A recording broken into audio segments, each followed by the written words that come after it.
Hola, buenas noches. Mucha atención. 4 personas muertas y una desaparecida. El saldo de un naufragio en Argelia, Cauca. Hasta el momento no son conocidas las causas del accidente. Según confirmaron las autoridades, una lancha naufragó luego de chocarse aparentemente con un tronco. La embarcación se desplazaba sobre el río Micay, en límites de las poblaciones de Argelia y López de Micay, suroccidente del Cauca. Estamos atentos al desarrollo de esta información.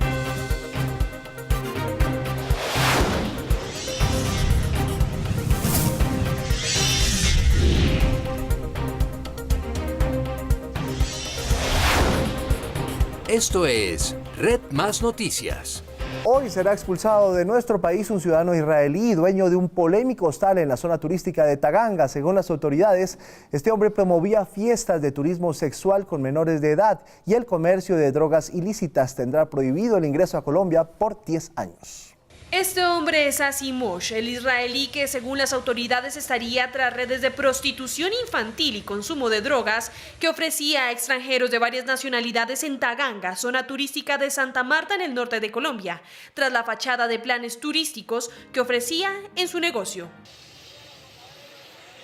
Las autoridades venían haciendo seguimiento a Mosh desde hace 2 años, tiempo durante el cual se percataron de los bacanales que organizaba en grandes edificaciones. El israelí, quien entró hace 10 años a Colombia y es dueño del Benjamin Hostel, fue trasladado a Bogotá y deportado a Tel Aviv, Israel. Las autoridades investigan si está relacionado con el polémico video que invitaba a una fiesta sexual con drogas en Cartagena, debido a que además de Taganga tenía negocios en esta zona del país, además de Bogotá y Medellín. En Israel es requerido por trata de personas y microtráfico.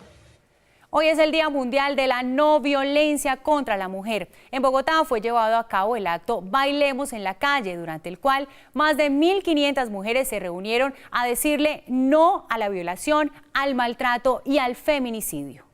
Una fiesta fue la que se vivió hoy en la capital, donde muchas mujeres decidieron vestirse de rojo para rechazar tajantemente el abuso, el maltrato físico y psicológico. El caso mío fue en el trabajo hace un tiempo. Era un jefe maltratador y por eso renuncié. Y es que en este evento que se celebra hoy aquí, rechazando la violencia contra la mujer, se recordó que ya existen leyes que las protegen a ellas, como la ley Rosa Elvira Celi y Natalia Ponce de León. Decir que las leyes en Colombia son muy buenas, lo que pasa es que no se implementan, están en el papel. Frente a este tema, el gobierno hizo un análisis de cómo las mujeres en Colombia han sido las mayores víctimas en el conflicto armado. Las mujeres han sido las más víctimas de las víctimas. Así suele suceder en un conflicto armado como el que ha tenido Colombia durante tanto tiempo. Según Medicina Legal, tan solo este año han sido asesinadas 758 mujeres.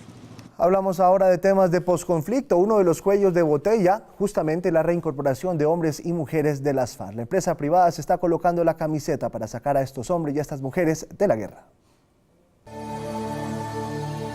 Nuestro país hoy necesita oírse, conocer las historias de los que no han tenido suerte y que terminaron involucrados en este ajedrez como peones de la guerra.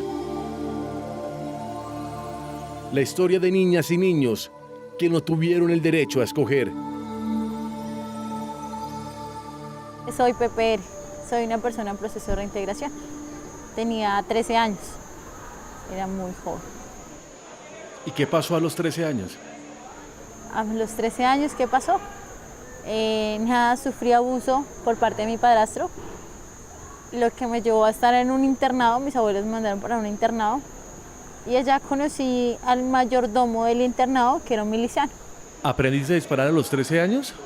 Sí, pues es una experiencia bastante, pues no sé cómo explicarlo, porque pues para mi vida nunca, pues 13 años tener un fusil, una AK-47, casi era de mi estatura.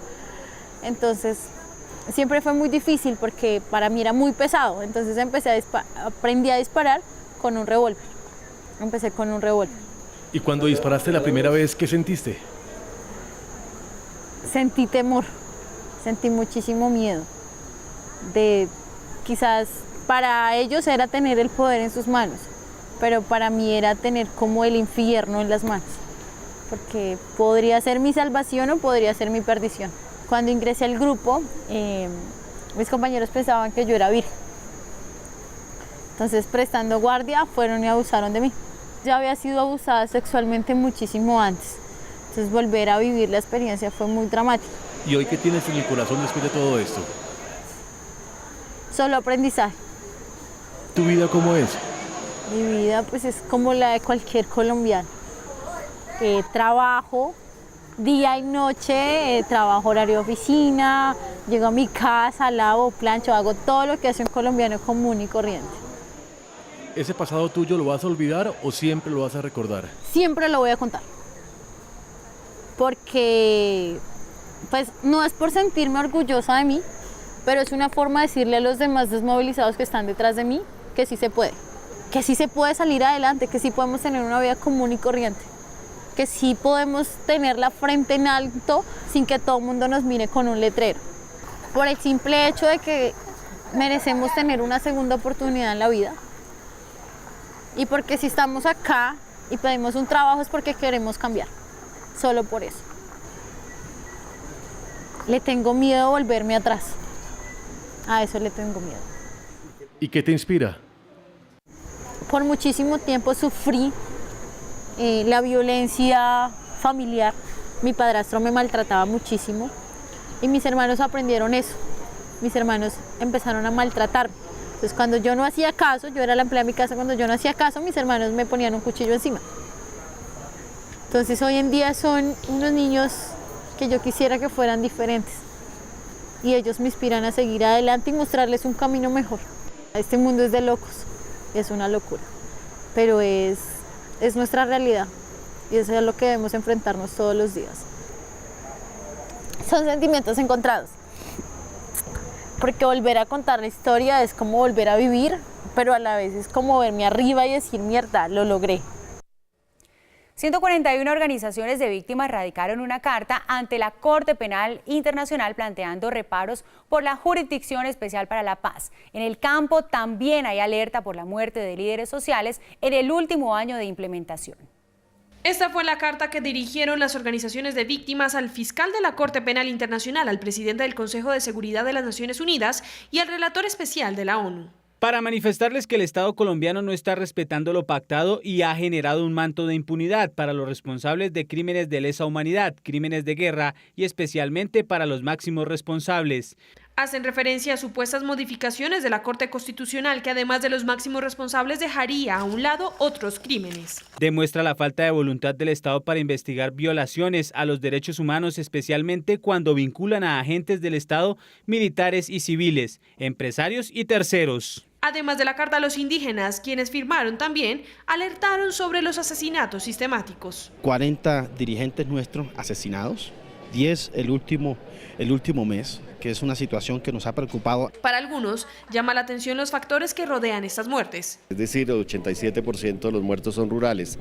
¿Dónde están ocurriendo? Están ocurriendo en los municipios donde concurren varios factores. Uno, las circunscripciones de paz. Además de la conformación del equipo de litigio internacional, el próximo 30 de noviembre de este año, una delegación de organizaciones de derechos humanos realizará una visita a la sede de la Corte Penal Internacional en La Haya.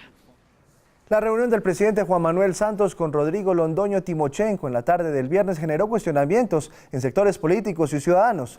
Sin embargo, el presidente y el líder de las FARC se reunirán de nuevo la próxima semana.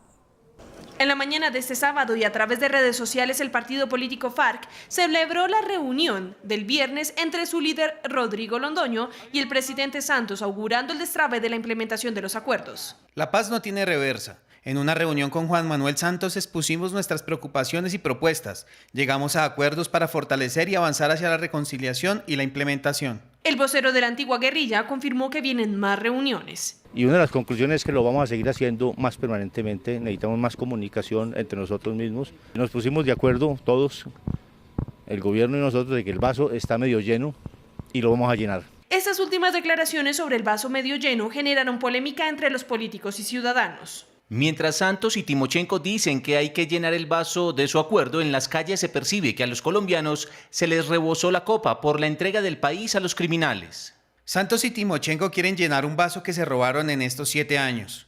Usted, señor Santos, y Timochenko nos tienen el vaso lleno a los colombianos con su acuerdo de la impunidad a delitos de lesa humanidad.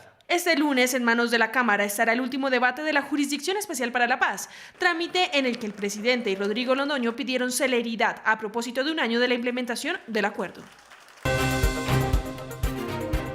Noticias del mundo. Hoy se cumple un año de la muerte del líder cubano Fidel Castro, quien ejerció durante 47 años el poder absoluto en la isla. Falleció el comandante en jefe de la Revolución Cubana, Fidel Castro Ruz. De esta manera, el presidente de Cuba, Raúl Castro, le anunció al mundo hace un año que el líder de la Revolución Cubana había fallecido a los 90 años de edad.